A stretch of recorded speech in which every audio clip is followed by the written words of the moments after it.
इकाई के अंक की। हम लोग अगला टॉपिक पढ़ रहे हैं नंबर सिस्टम का, नंबर ऑफ जीरोज।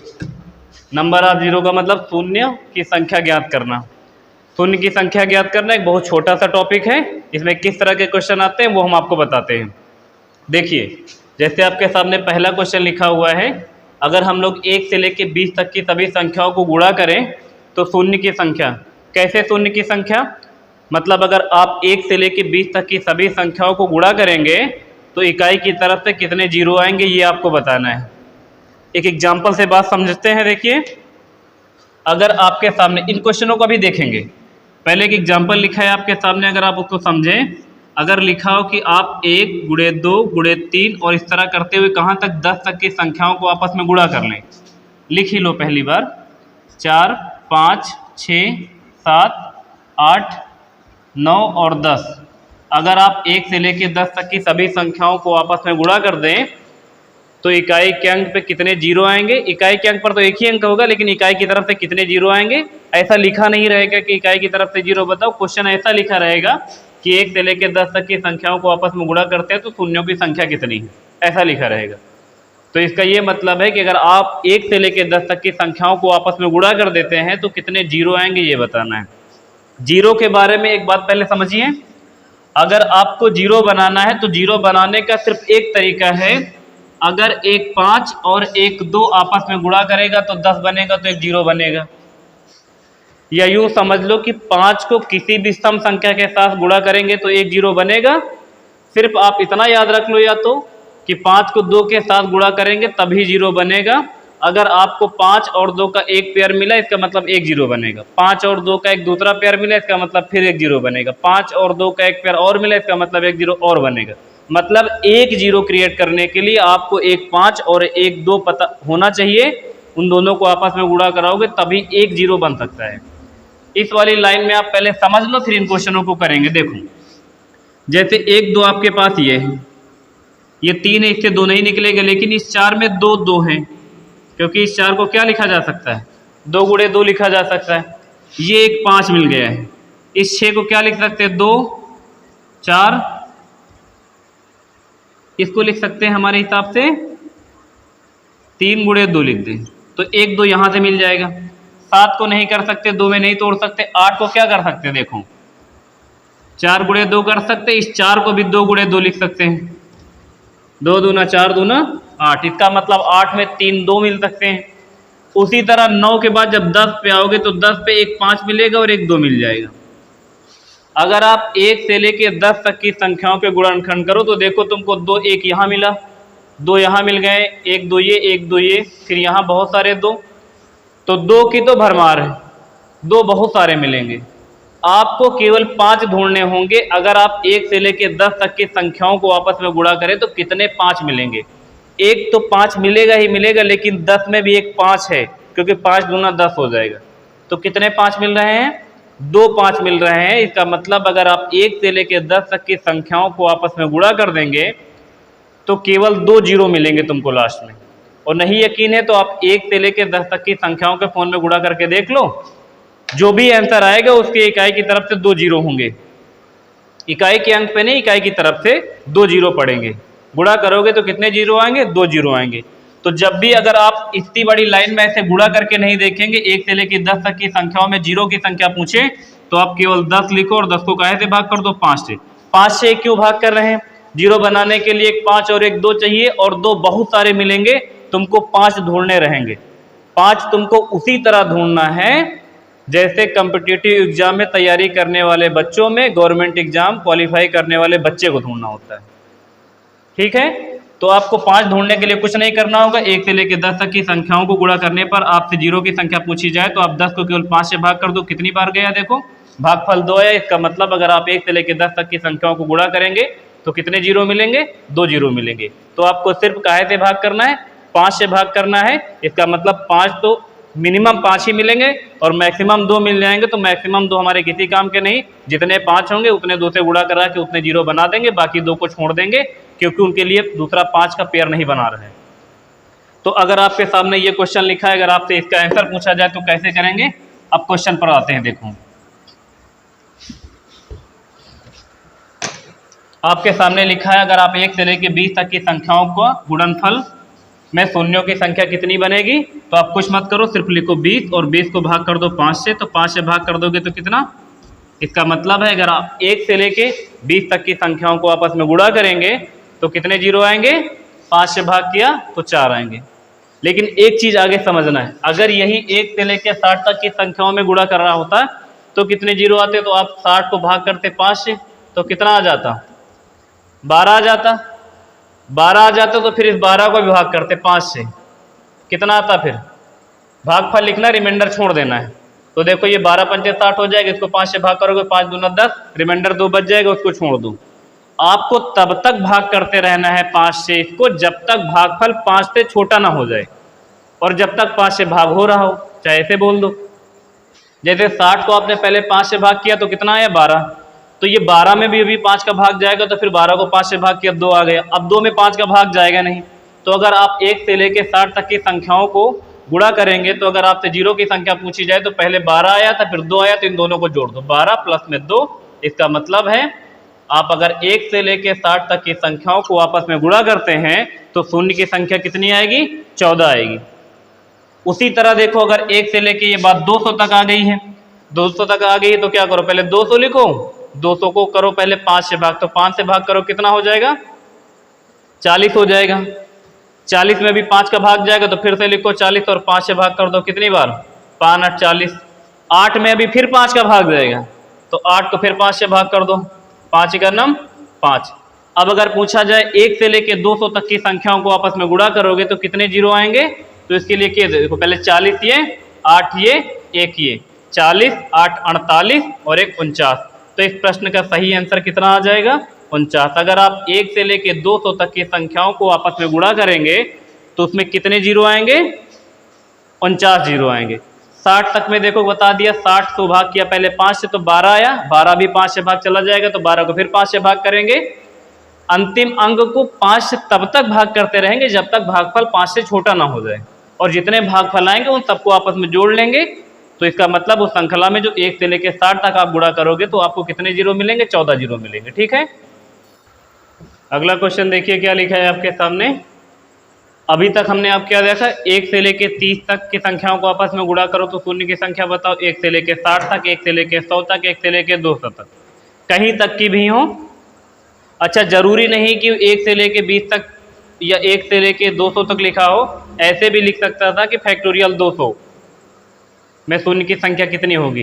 फैक्टोरियल 200 का मतलब है, अगर फैक्टोरियल 200 लिखा है इसका मतलब 200 से नीचे की सभी संख्याओं को आपस में गुणा करना। जैसे मान लो लिखा हो फैक्टोरियल 5 तो इसका मतलब 5 गुणे 4 गुणे 3 गुणे 2 गुणे 1, फैक्टोरियल 5 का ये मतलब है। अगर आप 1 से लेके 5 तक की संख्याओं को आपस में गुणा कराएंगे तो कितने जीरो आएंगे, 1 से लेके 5 तक में 1 5 पड़ जाएगा और 1 2 पड़ जाएगा। 2 तो 4 में भी 2 पड़ेंगे, लेकिन हमको केवल 5 देखना है तो 1 से लेके 5 तक की गिनती में 5 एक ही पड़ेगा। आप 1 से लेके 5 तक की संख्याओं को आपस में गुणा कर लो, केवल एक ही जीरो आएगा, है ना।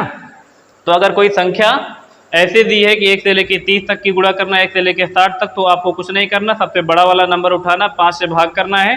जब तक भागफल 5 से छोटा ना हो जाए तब तक भाग करते रहना, उसके बाद सारे भागफल को जोड़ देना है। सही था। अब की बार देखो यहाँ लिखा 2 4 5 6।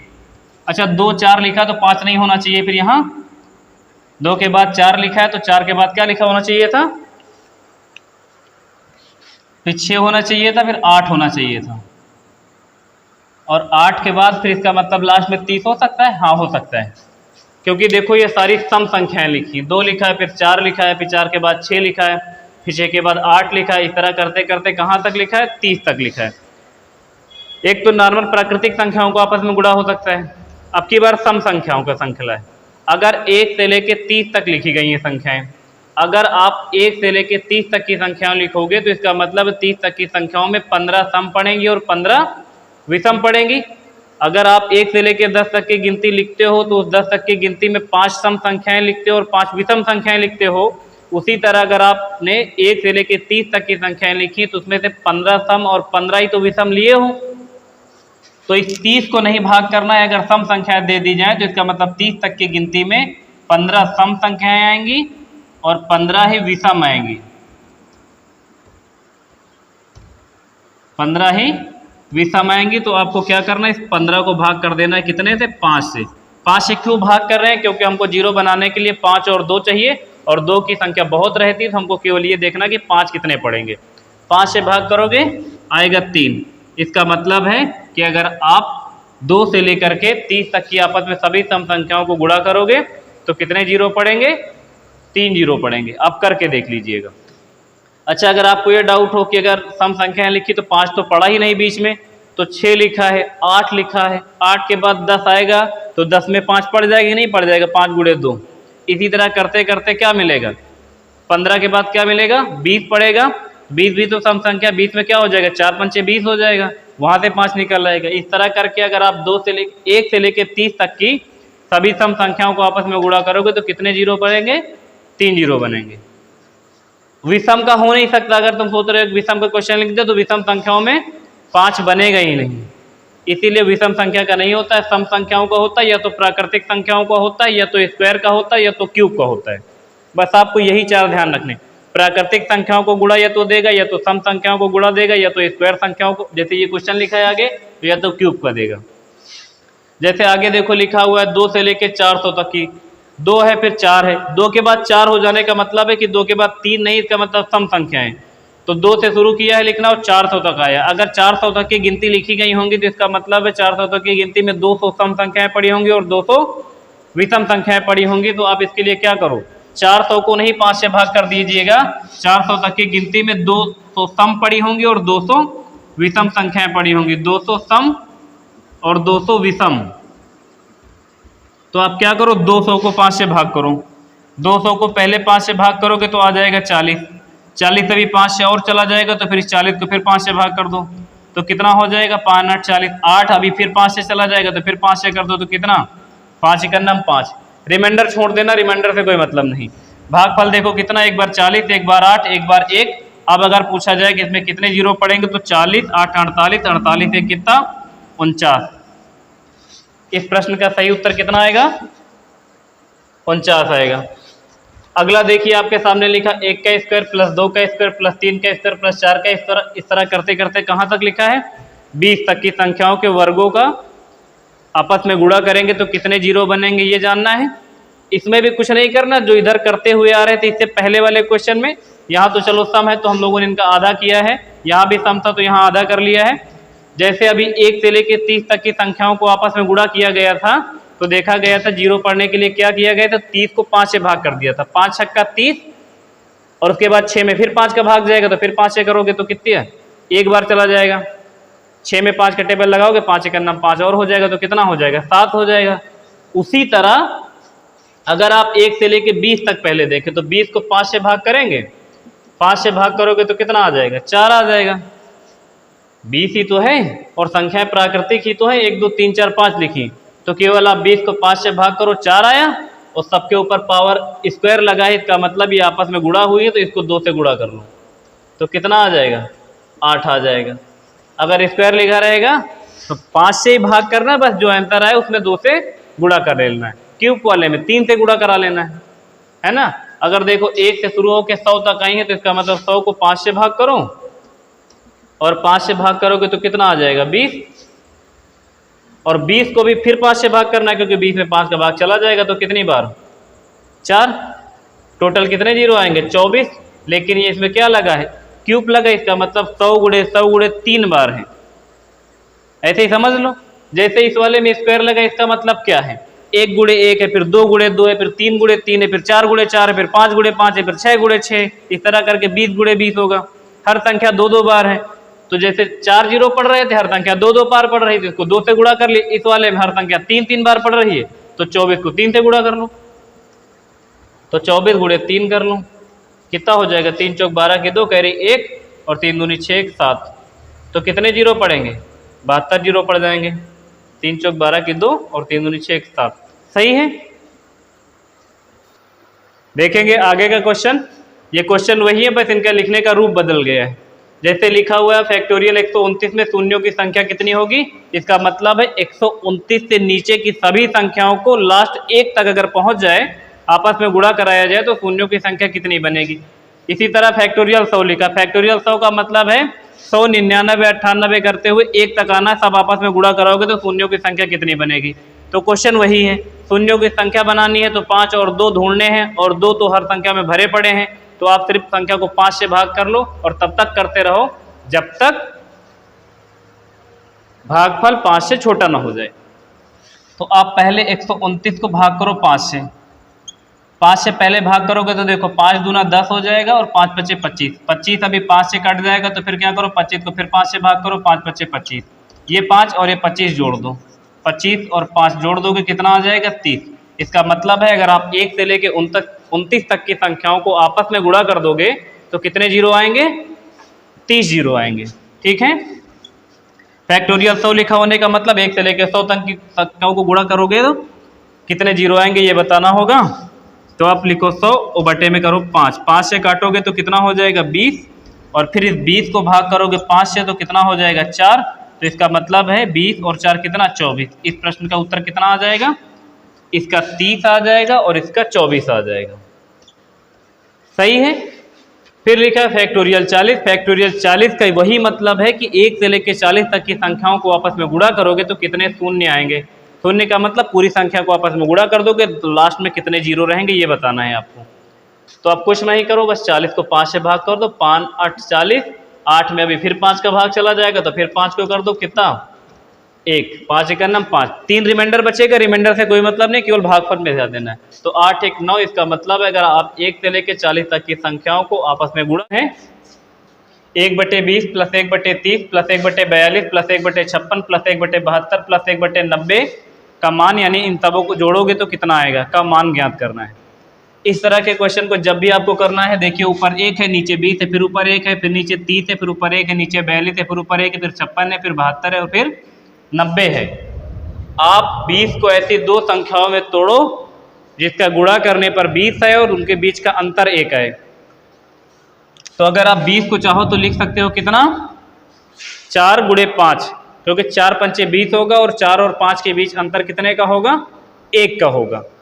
तो आप इस 20 को क्या लिख दो 1/4 माइनस 1/5, क्योंकि ये जो लिखा हुआ है माइनस के निशान क्यों लगाया, क्योंकि आप इसको सॉल्व करोगे तो देखो 5 इधर गुणा करवा दोगे 4 इधर करवा दोगे, 5 से 4 चला जाएगा फिर से 1 आ जाएगा और 5 को 20 हो जाएगा। इसका मतलब ये 1/20 ही लिखा है, 1/4 माइनस 1/5। उसी तरह फिर ये वाला प्लस का निशान लगाओ, 1/30 को क्या लिख दोगे 5 गुणे 6, यानी 1/5 माइनस 1/6, क्योंकि 5 6 का 30 हो जाएगा और दोनों के बीच का अंतर फिर 1 आ जाएगा। तो हमने 1/30 को क्या लिख दिया 1/5 माइनस 1/6। उसी तरह फिर प्लस का निशान लगाओ और लिखो 1/6 और माइनस 1/7, क्योंकि 7 6 42 हो जाएगा और दोनों के बीच का अंतर भी 1 हो जाएगा। फिर प्लस का निशान लगाओ, लिखो 1/7 माइनस 1/8, क्योंकि 8 7 56 हो जाएगा और दोनों के बीच का अंतर 1 हो जाएगा। फिर प्लस लिखो 1/8 माइनस 1/9, क्योंकि 8 9 72 हो जाएगा। फिर प्लस का निशान लगाओ, लिखो 1/9 और माइनस में लिख दो 1 कितना 10, क्योंकि 9 धामा 90 हो जाएगा।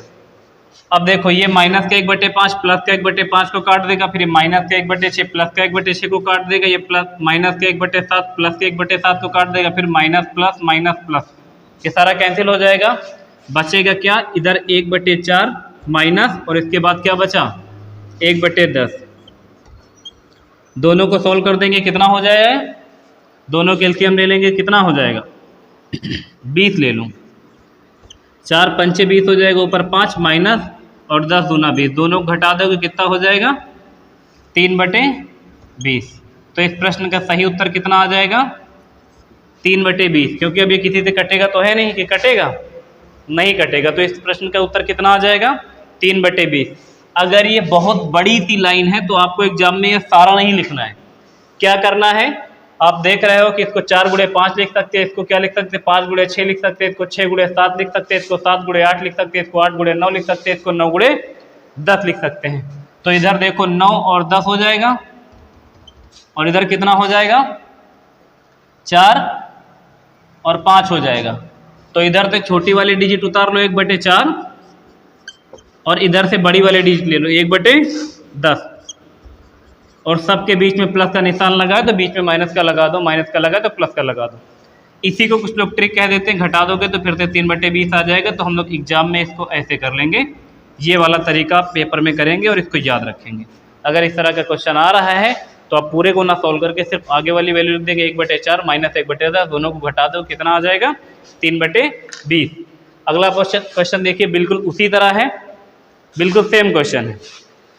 फिर से अगर चाहेंगे तो हम क्या लिख देंगे, देखो 12 को क्या लिख सकते हैं, 3 × 4 लिख सकते हैं, 3 × 12 हो जाएगा ना। तो इसको लिख दो 1/3 और माइनस का 1/4, फिर प्लस का निशान लगाओ और लिख दो 1/4 माइनस 1/5, क्योंकि 4 × 5 = 20 हो जाएगा और 4 5 के बीच का अंतर 1 हो जाएगा ना। फिर प्लस में लिखो 1/5, माइनस में लिखो 1/6, क्योंकि 5 × 6 = 30 हो जाएगा। प्लस लिखो 1/6, फिर माइनस लिखो 1 कितना 7 × 42 होता है। फिर से ये प्लस का 1/4 माइनस से काट देगा, फिर ये माइनस 1/5 प्लस को काट देगा, ये माइनस ये प्लस को काट देगा, तो बचेगा सिर्फ क्या 1/3 माइनस में 1/7। दोनों के एलसीएम कितना हो जाएगा 21, 7 इधर 3 इधर, 7 माइनस 3, 7 × 9 7 और 3 × 9 3 और 7 × 21, 3 से घटा 7 से घटा दोगे 3, कितना बचेगा 4, 5 6 7, 4/21। तो इस प्रश्न का उत्तर कितना हो जाएगा 4/21 हो जाएगा। ठीक है, देखिएगा अगला क्वेश्चन लिखा है आपके सामने, यदि 2 अंकों की संख्या और उस संख्या को आपस में बदलकर बनाई गई संख्या का अंतर 54 है, अंतर 54 है, तो उस संख्या के अंकों का अंतर कितना होगा ये बताना है आपको। 2 अंकों की संख्या है तो 2 अंकों की संख्या आप क्या मान सकते हैं, XY मान सकते हैं। यदि 2 अंकों की एक संख्या है, XY मान लिया है, उस संख्या को आपस में बदलकर, संख्या को बदलने का मतलब ये क्या बन जाए YX बन जाए।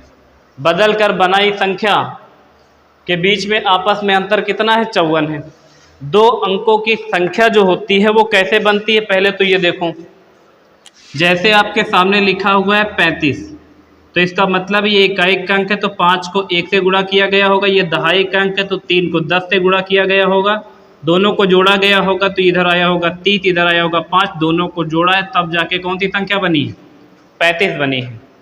तो अगर 2 अंकों की संख्या हम लोगों ने XY माना है तो इसका मतलब ये संख्या क्या रही होगी, ये संख्या रही होगी 10x प्लस में y, क्योंकि इसमें 1 से गुणा करो कोई फर्क नहीं पड़ेगा, इसमें 10 से गुणा करो, इकाई में 1 से, दहाई में 10 से, सैकड़े में 100 से, है ना। तो ये हो गई एक संख्या। अंकों को पलट दिया गया तो संख्या क्या बनेगी 10y प्लस में x, दूसरी संख्या ये बन गई है। और दोनों के बीच का अंतर आपको कितना पता है 54 पता है। 2 अंकों की एक संख्या और उसको पलट कर बनी संख्या, ये पहले 2 अंकों की संख्या हो गई 10x प्लस y, अंकों को पलट दिया गया तो हो गया 10y प्लस x। इन दोनों के बीच का जो अंतर है वो कितना है 54 है। और पूछा क्या गया है दोनों अंकों के बीच का अंतर, इसका मतलब x माइनस वाई की वैल्यू आपसे क्या की गई है, पूछी गई है।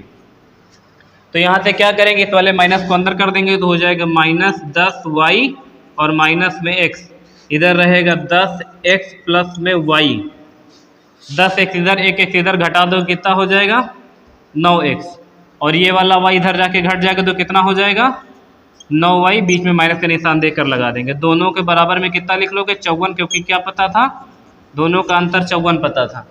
यहाँ से 9 कॉमन कर लेंगे तो बचेगा क्या x माइनस वाई बराबर में 54, और 9 से काट देंगे कितना 9 छक 54, x माइनस वाई की वैल्यू कितनी आ जाएगी 9। और हमसे पूछा क्या गया था, हमसे यही तो पूछा गया था कि दोनों संख्याओं के बीच अंतर कितने का होगा, तो कितना आ जाएगा, अच्छा 9 9 81 होता है, 9 छक 54 होता है, तो कितना आ जाएगा, प्रश्न का उत्तर कितना आएगा 6 आएगा। अगर आपके सामने ऐसा कोई क्वेश्चन आता है कि 2 अंकों की संख्या ये है, उसको पलट देने के बाद दोनों के बीच का अंतर इतना है, तो उसके अंकों का बीच का अंतर कितना है, अगर आपको ये बताना है और इतना बड़ा डिटेल नहीं करना है अगर आपको, तो आप याद रख लें इस तरह के क्वेश्चन में हमेशा क्या करेंगे 9 से केवल डिवाइड कर देंगे, आंसर आ जाएगा। जैसे आपके सामने क्वेश्चन ये लिखा था कि 2 अंकों की संख्या और उस संख्या को आपस में बदल कर बनाई गई संख्या का अंतर 54 है, तो उन संख्या के अंकों का अंतर कितना होगा। तो एक्चुअल में तरीका तो ये है लेकिन अगर आप इसे जल्दी से करना चाहते तो आप ऐसा कर सकते थे कि अगर आपसे x माइनस वाई की वैल्यू पूछे तो आप कुछ नहीं करिएगा, केवल 54 लिखिए और 54 को डिवाइड कर दीजिए 9 से। और 9 कहाँ आता है, क्योंकि हमेशा अंतर पूछेगा तो हमेशा 9 कॉमन लेना पड़ेगा, तो जो भी अंतर होगा उसको हमेशा 9 से काटना होगा। तो 9 छक 54, तो आप इसका आंसर कितना बता सकते हो, 9 बता सकते हो। लेकिन ये याद रखना पड़ेगा, कुछ लोग इसको ट्रिक के नाम से जानते हैं। अगर आपको लगता है कि हम याद कर सकते हैं तो आप याद कर लीजिए। जब यहाँ पे अंतर देता है तो 9 से करते हैं, योग देता है तो 11 से करते हैं। अभी योग वाला भी आगे क्वेश्चन, योग वाला भी बता देंगे, लेकिन आप अंतर वाले को समझ लो कैसे हुआ है। तो इस प्रश्न का उत्तर कितना आएगा, 6 आएगा। अब देखिए योग वाला कैसे करेंगे।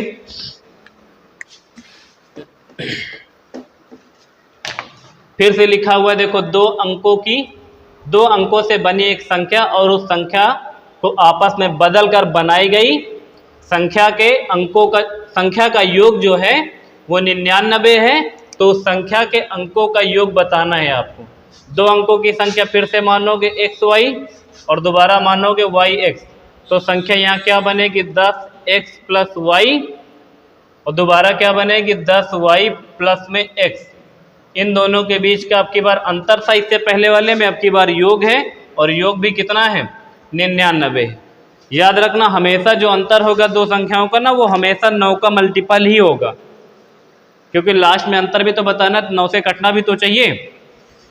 और योग होता तो हमेशा 11 का मल्टीपल लगभग होता है। तो देखो ये क्या करें, इसको लिख लो 10x प्लस वाई प्लस में 10y और प्लस में x, दोनों कर लेंगे तो देखो ये वाला हो जाएगा 10x, ये 10x जुड़ जाएगा तो कितना हो जाएगा 11x, और ये वाला y जुड़ जाएगा तो कितना हो जाएगा 11y। दोनों के बीच में प्लस का सिंबल है तो प्लस का लगा दो। और दोनों का योग कितना पता है, योग पता है 99, तो लिख लो बराबर करके कितना 99। यहाँ से 10 कॉमन कर लोगे तो बचेगा अंदर क्या x प्लस वाई बराबर में 99। 11 से काट दोगे तो x प्लस वाई की वैल्यू कितना आ जाएगी 9 आ जाएगी। और हमसे यही पूछा गया था कि दोनों अंकों का जो योग बनेगा वो कितना आएगा, तो 9 आएगा। अगर आपको योग हमेशा बताया जाए कि दो अंकों की एक संख्या है, उसको पलट कर एक दूसरी संख्या बनाई गई है, उनके दोनों के बीच का योग 99 है, तो उनके अंकों का योग बताना है तो केवल 11 से भाग कर दो। जैसे 99 था, ये 99 था, दोनों का योग पूछा था x प्लस वाई, तो क्या करो 99 को केवल 11 से भाग कर दो। कितनी बार जाएगा 9 बार, तो 11 नहीं 99। अगर योग दिया है और योग पूछ रहा है तो 11 से भाग कर लो, और डिफरेंस दिया गया और दोनों अंकों के बीच का डिफरेंस पूछ रहा है तो 9 से भाग कर लो। और ये हमेशा 9 और ये हमेशा 11 ही आता रहेगा, ऐसा नहीं कि कल को 12 आ जाएगा, हमेशा 9 आएगा। डिफरेंस वाले में 9 से भाग कर लेना और योग वाले में 11 से कर लेना। तो ये जो बॉक्स में लिखा है इसको आप ट्रिक मान सकते हो अगर मानना चाहो तो, या समझ गए हो कि ये 11 कहाँ से आता है, तरीके से सॉल्व करोगे तो 11 कॉमन लेना पड़ेगा, वो वाला 11 इधर 9 कॉमन लेना पड़ता तो इधर 9 से कर देते, तो अंतर में 9 से और योग में 11 से भाग किया जाता। ठीक है, चलिए देखेंगे अगला क्वेश्चन आपके सामने लिखा हुआ है। एक विद्यार्थी से किसी संख्या को 3/2 से गुणा करने के लिए कहा गया, परंतु उसने संख्या को 2/3 से गुणा कर दिया, उसका परिणाम सही उत्तर से 10 कम आया, तो वह संख्या क्या थी। 10 कम आया, उसका परिणाम सही उत्तर से कितना कम आया, 10 कम आया। वह संख्या क्या थी। देखो एक संख्या थी, उसमें गुणा करने के लिए कहा गया कि जाइए आप उसमें गुणा कर दीजिए कितने से, 3/2 से, लेकिन बच्चे ने गलती से क्या कर दिया 2/3 से गुणा कर दिया। अगर 3/2 से गुणा करने के लिए कहा गया था और उसने गलती से 2/3 से गुणा कर दिया है, तो इसका मतलब है उसका उत्तर तो गलत हो ही गया है।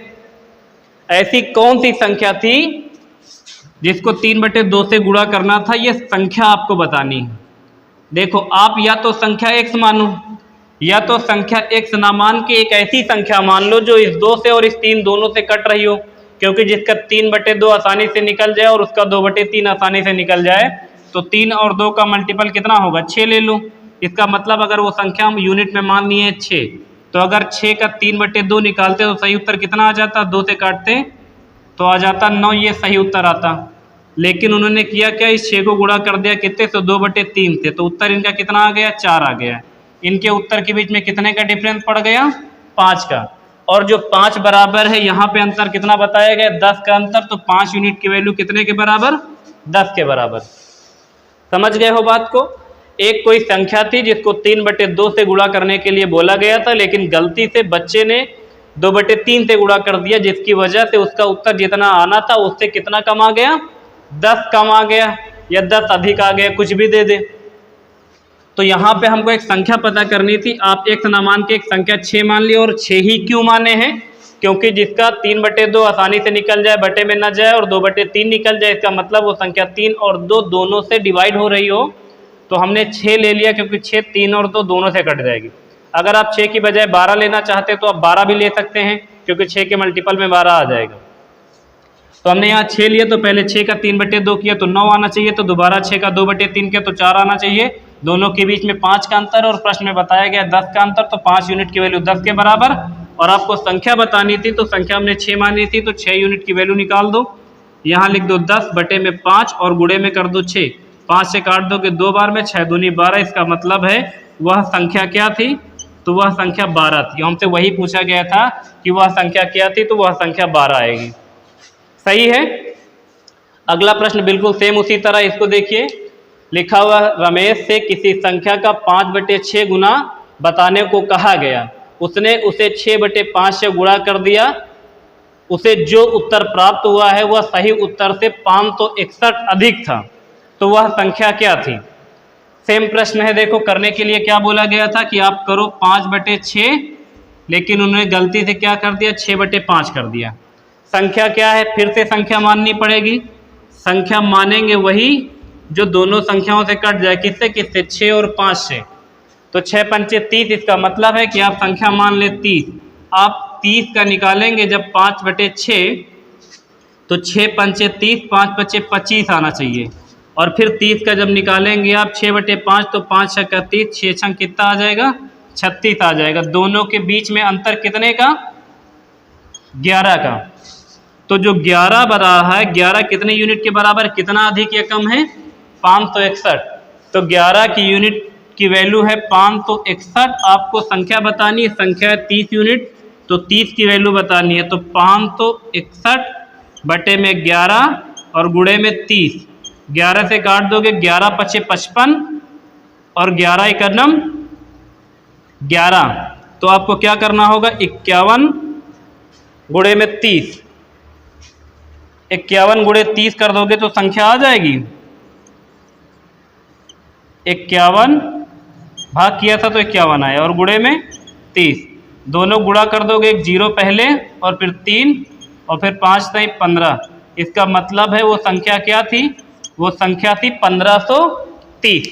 समझ गए हैं, नहीं समझ पाए हैं तो एक बार दोबारा देख लीजिए ना वीडियो प्ले करके। ठीक है, चलिए देखेंगे अगला क्वेश्चन क्या है। अगला क्वेश्चन आपके सामने लिखा हुआ, 3 संख्याओं में पहली संख्या दूसरी संख्या की 2 गुनी तथा तीसरी संख्या की 3 गुनी है। तीनों संख्याओं का औसत 88 है, तो उनमें से सबसे बड़ी संख्या क्या है।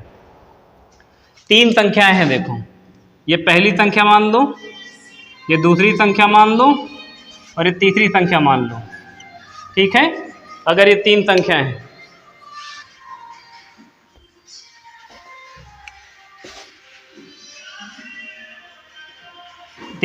हैं, कह रहे हैं कि देखो इसमें तो जो पहली संख्या है दूसरी संख्या की 2 गुनी, पहली संख्या दूसरी संख्या की 2 गुनी है, तथा तीसरी संख्या की 3 गुनी है। सही है, पहली संख्या दूसरी संख्या की 2 गुनी तथा पहली संख्या तीसरी संख्या की 3 गुनी, और तीनों संख्याओं का औसत कितना पता है, 88। अगर तीनों संख्याओं का औसत 88 है, तो तीनों संख्याओं का योग जानना है, तो उसको 3 से गुणा कर लो, क्योंकि औसत का फार्मूला होता है कुल योग बटे कुल संख्या। अगर आपको औसत पता है, वो 3 संख्याओं का औसत है, तो 3 से अगर गुणा कर दोगे उस संख्या के योग से, तो आपको औसत को तो योग पता चल जाएगा। तो 3 संख्याओं का औसत 88 था, 3 से गुणा कर दिया है, तो तीनों संख्याओं का ये योग बन गया है। सही है, पहली संख्या दूसरी संख्या की 2 गुनी है और तीसरी संख्या की 3 गुनी। यहाँ पे ऐसी संख्या भरना है कि इसकी 2 गुनी बन जाए और इस वाली संख्या की 3 गुनी बन जाए। तो यहाँ पे क्या लिख दें, हमको लग रहा है अगर यहाँ हम लोग लिख दे 6 तो यहाँ लिख दे 3, 3 दूनी 6 और यहाँ लिख दे 2, तो 2 तिहाई 6 हो जाएगा और 3 दूनी 6 हो जाएगी। ये नंबर अपने हिसाब से सोच के भरने हैं, जरूरी नहीं कि आप यहाँ 6 रखें, बस ऐसी संख्या रखना जिससे कि दूसरी संख्या का 2 गुना हो जाए और तीसरी संख्या का 3 गुना हो जाए। और ये औसत 88 था तो 3 से गुणा कर दिया, तो 88 गुणे 3 कर देंगे तो तीनों संख्याओं का योग पता चल जाएगा। तो इन सबको क्या करेंगे, जोड़ लेंगे। ये सभी संख्याएं मानी हुई हैं तो इन सब में क्या लगा लो, x लगा लो। 6x plus 3x plus 2x बराबर में कितना आएगा, गुणा कर दो। 8 से कितना 24, 8 से 24 से 25, गलत तो नहीं हुआ। 8 से 24 तो कैरी आएगा 2, 8 से 24 से 25 से 26 हो जाएगा, 264 हो जाएगा। इसको जोड़ दोगे 6 4 10 से 11, 6 7 8 9 10 11, 11x की वैल्यू हो जाएगी 264 और 11 से काट दोगे तो x की वैल्यू कितना, 11 दूना 22 और 11 चौको 44, x की वैल्यू आ गई है 24। इन सब में से सबसे बड़ी संख्या कौन है, 6, तो 6x है। तो सबसे बड़ी संख्या आपको बतानी थी, सबसे बड़ी संख्या बराबर 6x, x की वैल्यू कितना 24, गुणा कर दोगे 24 छक्का कितना 144, यही होगा ना, 6 चौको 24 और 6 दूनी 12 तो 14, ठीक है। सबसे बड़ी संख्या कितनी आ जाएगी, 144। तो प्रश्न का सही उत्तर कितना आएगा, 144। ये 3 से गुणा क्यों किया है इतना याद रखना है, क्योंकि ये औसत था। अगर योग होता तो केवल 88 लिख देते, 3 से गुणा ना कर देते। औसत है, इस वजह से 3 से गुणा करेंगे तभी आपको टोटल योग पता चलेगा। सही है। अगला प्रश्न देखिए, 3 संख्याओं का योग 140 है। पहली संख्या दूसरी संख्या की 2 गुनी तथा तीसरी संख्या की 4 गुनी है और सबसे बड़ी संख्या बतानी है। सेम क्वेश्चन है, 3 संख्याएं फिर से हैं। देखो, ये पहली संख्या, ये दूसरी संख्या और ये तीसरी संख्या, तीनों संख्याओं का योग पता है। अब की बार 140, तो अब की बार इसको 3 से मत गुणा कर देना, क्योंकि ये योग ही पता है। अगर ये औसत होता तो 3 से गुणा करना पड़ता, लेकिन ये तीनों संख्याओं का योग पता है तो आप किसी संख्या से गुणा नहीं करेंगे, तीनों संख्याओं का योग 140 पता है। पहली संख्या दूसरी संख्या की कितना गुनी है, 2 गुनी। यहाँ पर जो नंबर लिखेंगे उसका 2 गुना यहाँ पर लिखेंगे। और पहली संख्या तीसरी संख्या की कितनी है, 4 गुनी है। बस यही करना है, पहली संख्या दूसरी की 2 गुनी और पहली संख्या तीसरी संख्या की 4 गुनी होनी चाहिए। तो यहाँ पर ऐसा कौन सा नंबर लिखे कि इस संख्या का 2 गुना हो जाए और इस संख्या का 4 गुना हो जाए। यहाँ पे कितना लिखे देखो, बताओ जरा। अगर यहाँ पर हम लोग लिख दें कितना, 8 लिख दें, तो यहाँ लिख दे 4, 4 दूना 8 और यहाँ कितना लिख दे 2 चौको 8, ऐसा लिख सकते हैं। जरूरी नहीं है कि हमने 8 लिखा तो आप भी 8 लिखे, बस ऐसा नंबर लिखिएगा कि दूसरी संख्या का 2 गुना और तीसरी संख्या का 4 गुना बन जाए बस। तो एक संख्या बन गई आपके सामने 8x, एक बन गई है 4x और एक बन गई है 2x और बराबर में योग आपको पता है 140। जोड़ देंगे, देखो 8 2 10 4 14, 14x बराबर है 140। तो x की वैल्यू कितना आ जाएगी, 10। x की वैल्यू अगर आ गई है 10, आपसे पूछा क्या गया है, सबसे बड़ी संख्या, और सबसे बड़ी संख्या 8x बनेगी। छोटी पूछा होता तो 2x होती, बीच वाली पूछा गया होता तो 4x होती। हमसे सबसे बड़ी संख्या पूछी गई है, तो सबसे बड़ी संख्या बराबर में 8x और x की वैल्यू कितना, 10। तो दोनों को गुणा कर देंगे तो कितना आ जाएगा, 80 आ जाएगा। तो इस प्रश्न का सही उत्तर कितना आ जाएगा, इस प्रश्न का सही उत्तर आ जाएगा 80। समझ गए होंगे आप, ठीक है। चलिए देखेंगे अगला प्रश्न क्या है। उसी तरह के देखिए 2 क्वेश्चन और लिखे हुए। पहला क्वेश्चन लिखा हुआ 24 को 2 भागों में इस प्रकार से बांटा गया है कि पहले भाग का 7 गुना और दूसरे भाग का 5 गुना में जोड़ने से 146 बनता है। तो पहला भाग क्या है। अगला क्वेश्चन लिखा है जो हमको लग रहा है पिछले क्वेश्चन की तरह ही मैच कर रहा है, तो आप पहले इस वाले क्वेश्चन को कर ले तो ज़्यादा सही रहेगा। लिखा हुआ 3 अंकों यानी 3 संख्याओं का योगफल 132 है। यदि पहली संख्या दूसरी संख्या से 2 गुनी और तीसरी संख्या पहली संख्या की 1/3 है, 1/3 है, तो सबसे बड़ी संख्या पूछा है। तो दूसरी संख्या क्या है बताना है आपको। तो दूसरी संख्या क्या है ये बताना है। देखो 3 संख्याएं हैं, पहली संख्या, दूसरी संख्या और तीसरी संख्या। तीनों संख्याओं का योग आपको पता है 132। तो ये तीनों संख्याओं का योग हो गया है। तीनों संख्याओं का योग 132 है और कहा क्या गया, पहली संख्या दूसरी संख्या से 2 गुनी है।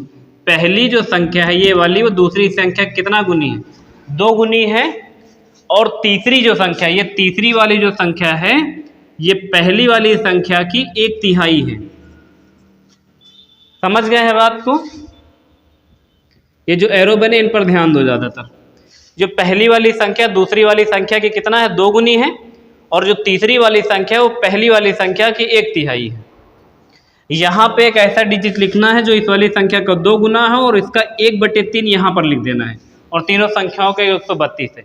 यही 2 शर्तें पूरा करवानी। यहाँ पर ऐसी डिजिट लिखना जिसका 1/3 आसानी से निकल जाए, या यूँ कह दो कि 3 का मल्टीपल हो। तो अगर आप चाहें तो यहाँ लिख ले 6, और यहाँ 6 लिखेंगे तो यहाँ लिखना पड़ेगा 3, क्योंकि 3 का 2 गुना हो जाएगा 6। और 6 का 1/3 निकालोगे तो कितना आ जाएगा, 2 आ जाएगा। तो ये संख्या हो जाएगी 6x और ये हो जाएगी 3x और ये वाली हो जाएगी 2x, और तीनों का योग पता है 132, तो जोड़ लेंगे 132। 6 4 10 11, x बराबर 132। 11 से कैंसिल कर देंगे तो कितना हो जाएगा, 11 1 11, 11 दूना 22, x की वैल्यू आ जाएगी 12। और आपसे पूछी क्या गई है, दूसरी संख्या, तो दूसरी संख्या 3 है, इसका मतलब 3x की वैल्यू बतानी है। आपको सेकंड संख्या निकालनी है, दूसरी संख्या। दूसरी संख्या कितनी है, 3x है, तो x की वैल्यू कितना लिख दो, 12 लिख दो। तो 12 तक कितना हो जाएगा, 36। तो जो दूसरी संख्या हमसे पूछी गई थी वो कितनी हो जाएगी, 36। अगर तीसरी पूछी होती तो 12 दूना 24, और अगर पहली पूछी होती तो 12 छंग 72, या सबसे बड़ी पूछी होती तो 12 छंग 72 कर लेते। सही है।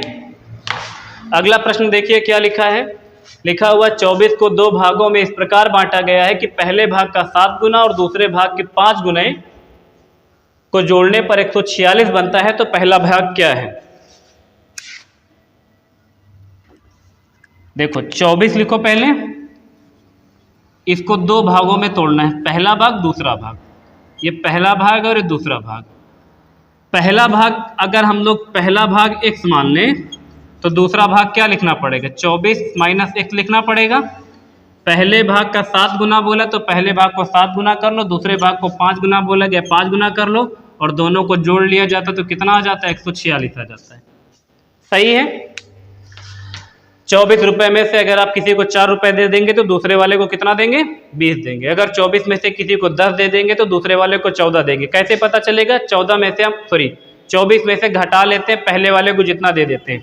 तो 24 में से अगर हमने एक हिस्सा x निकाल लिया तो जो बाकी हिस्सा बचेगा वो 24 माइनस x बचेगा। पहले हिस्से का 7 गुना बोला है तो 7 से गुणा कर लेंगे, दूसरे हिस्से का 5 गुना बोला है तो 5 से गुणा कर लेंगे, और इनका योग करते हैं दोनों को प्लस के निशान लगा के, तो कितना आता है, 146 आता है। ये प्रश्न ऑप्शन से भी हो सकता है, अभी हम ऑप्शन से भी आपको बता देंगे। इसको गुणा करोगे हो जाएगा 7x, प्लस में इसको गुणा कर लो कितना हो जाएगा, माइनस में ये हो जाएगा 5x, और 5 को 20, कैरी बचेगा 2, और 5 दूना 10, 2 कितना 12, बराबर में लिख लेंगे 146। ये 120 उधर क्या कर लो, माइनस में कर लो, और 5 घटा लो 7 में से कितना बचेगा, 2x बराबर 146, और माइनस में 120, माइनस में 120 घटा लोगे तो कितना आ जाएगा, 26 बचेगा। 2x की वैल्यू 26 के बराबर, तो 2 से काट देंगे तो कितना आ जाएगा, 13। तो पहला भाग ही पूछा गया था, तो पहला भाग कितना आ गया, x आ गया, और x की वैल्यू आ गई है। तो हमारा यही प्रश्न का उत्तर होगा, क्योंकि पहला भाग 13 है। अगर दूसरा भाग पूछते तो आप क्या करते, घटा लेते, कितना 24 में से 13, तो कितना बच जाता, 11 बच जाता दूसरा भाग। पहला भाग 13 और दूसरा भाग 11। अगर मान लो आपको ये इतने कॉन्सेप्ट के साथ नहीं लगाना था, आपको 4 ऑप्शन में से टिक करना था, केवल ऑप्शन से अगर इस क्वेश्चन को लगाना चाहते थे तो कैसे लगाते, देखो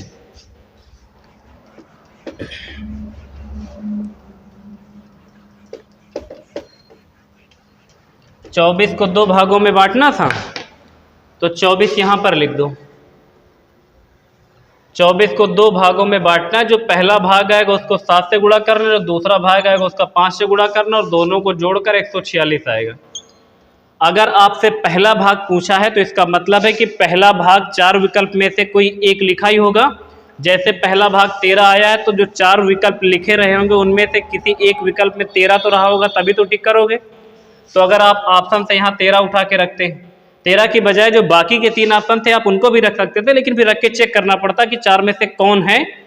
अगर आप 24 में से 13 यहाँ कर दियो तो 24 में से 13 पहला भाग, ये 13 ऑप्शन तो उठा के रखें, ऑप्शन में रहा होगा ना 13, तो दूसरा भाग 11 हो जाएगा। अगर आप 13 गुणे 7 और 11 गुणे 5 करके जोड़ दें और 146 आ जाए, इसका मतलब जो हमने 13 रखा है वो सही है।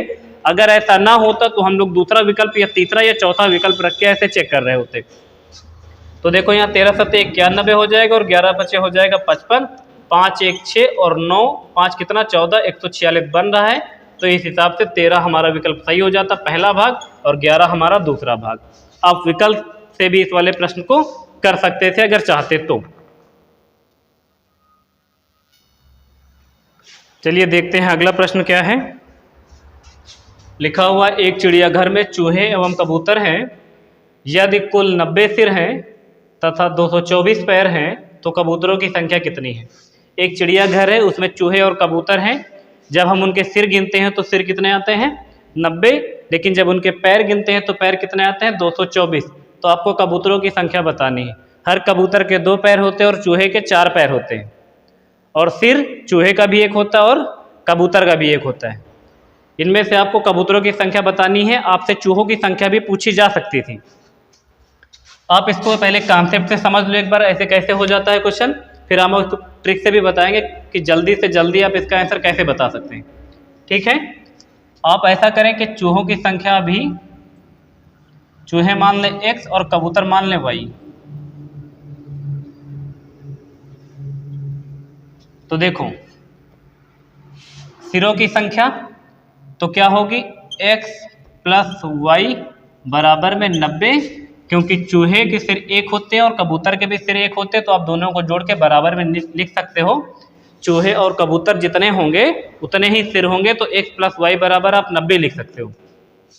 लेकिन जब पैरों की संख्या 240 आपको लिखनी होगी तो आपको इतना याद रखना होगा कि चूहे के 4 पैर होते हैं तो इसको 4 से गुणा कर देंगे तो 4x पैर बन जाएंगे, और हर कबूतर के 2 पैर होते हैं तो 2 से गुणा कर देंगे तो 2y बन जाएगा, और ये कितना बन जाएगा 224 बन जाएगा। क्योंकि देखो अगर मान लो 2 चूहे होते और प्रत्येक चूहे के 4 पैर है तो गुणा कर देते तो 4 दूनी 8 हो जाता। 8 चूहे होते तो 8 चौक 32 हो जाता। उसी तरह अगर x चूहे हैं तो पैरों की संख्या 4x हो जाएगी, और y कबूतर है तो उनके पैरों की संख्या 2y हो जाएगी, क्योंकि प्रत्येक कबूतर के 2 पैर होते हैं। आपको बताना क्या है लास्ट में, कबूतरों की संख्या बतानी। इसका मतलब आपको y की वैल्यू बतानी और x की वैल्यू काटनी है। x की वैल्यू काटनी है तो आप इसको 2 समीकरण मान सकते हो ऐसे करके। पहले वाले समीकरण में अगर आप चाहो तो गुणा करवा लो 4 का, 4 से करवाएंगे तो होगा क्या कि ये 4x कैंसिल हो जाएगा, तो इधर क्या कर लेंगे आसानी से हम y की वैल्यू निकाल देंगे, और हमने कबूतरों की संख्या y मानी है तो हमको y की वैल्यू ही निकालनी पड़ेगी और x की वैल्यू को काटना पड़ेगा। तो अगर 4 से गुणा कराएंगे अंदर तो ये कितना हो जाएगा 4x प्लस 4y, और 9 चौक कितना हो जाएगा 36, 360। फिर इसको नीचे उतार लेंगे 4x प्लस 2y बराबर में 224। दोनों समीकरण आपस में सॉल्व करेंगे तो कट जाएंगे, निशान बदलेंगे, 4y से 2y घट जाए, कितना y बचेगा 2y।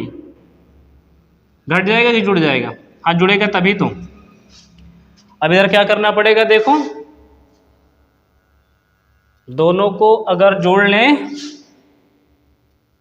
घटाएंगे तो कितना हो जाएगा 10 में से जाएगा 4 तो बचेगा कितना 6, और यहाँ कितना बचेगा 5 में से 2 चला जाएगा तो बचेगा 3, और यहाँ कितना बचेगा 1। 2 से काट दो कितना आ जाएगा y की वैल्यू 2 छंग 12 और 2 8 16, तो y की वैल्यू कितना आ जाएगी 68 आ जाएगी। ये तो था अगर आप x y मान कर लगाएंगे तो ऐसे लगेगा। अगर आपको x y वाला तरीका नहीं समझ में आ रहा है तो इस तरह प्रश्नों को आप बहुत आसानी से कैसे लगा सकते हो। देखें आपको 2 चीज़ें बताई जाएंगी, सिरों की संख्या और पैरों की संख्या। सिरों की संख्या बताई गई है 90, आप 90 लिख लो, और पैरों की संख्या आपको बताई गई है 224, आप 224 लिख दो। इन दोनों में जो भी आपको छोटी वैल्यू दिखे उसमें 2 का गुणा कर लो, और जो भी वैल्यू आपको बड़ी दिखे उसमें क्या कर लो 2 का भाग कर लो। 2 का क्या कर लो भाग कर लो। 2 का भाग कर लोगे तो कितना आ जाएगा, यहां पर आ जाएगा देखो 112, और यहाँ पे कितना आ जाएगा 180, और दोनों को क्या करो आपस में, दोनों को आपस में घटा लो। दोनों को घटाओगे तो आपके सामने जो भी आएगा हमेशा वो 2 पैर वालों की संख्या आ जाएगी। आप 180 से 112 घटा कर देख लो, तो 10 में से 2 जाएगा तो कितना बचेगा 8, और यहाँ कितना बचा 7 में से 1 जाएगा तो कितना बचेगा 6, तो कितना आ गया 68 आ गया। तो आपको कुछ नहीं करना, सिर और पैरों की संख्या अलग अलग लिखनी है।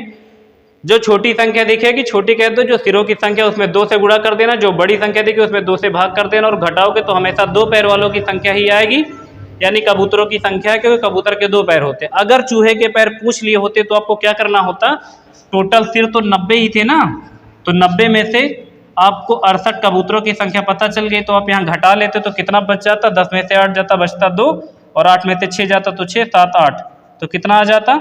अगर आपसे पूछ लिया जाता कि हमको चूहों की संख्या बताओ, तो चूहों की संख्या 22 और कबूतरों की संख्या कितनी 68। तो आप ऐसे भी कर सकते हैं इस क्वेश्चन को। अगला क्वेश्चन है, आप इसको ऐसे ही देख लीजिए। भेड़ तथा गडरियों के एक समूह में 16 पैर है, तो 16 लिख लो पहले, 16 पैर है।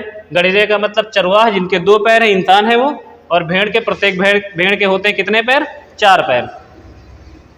अब देखो लिखा क्या है, 16 पैर हैं जो सिरों की संख्या से 10 अधिक है। जो 16 पैर हैं ये सिरों की संख्या से 10 अधिक हैं, तो इसका मतलब है कि सिर कितने हैं 6 हैं।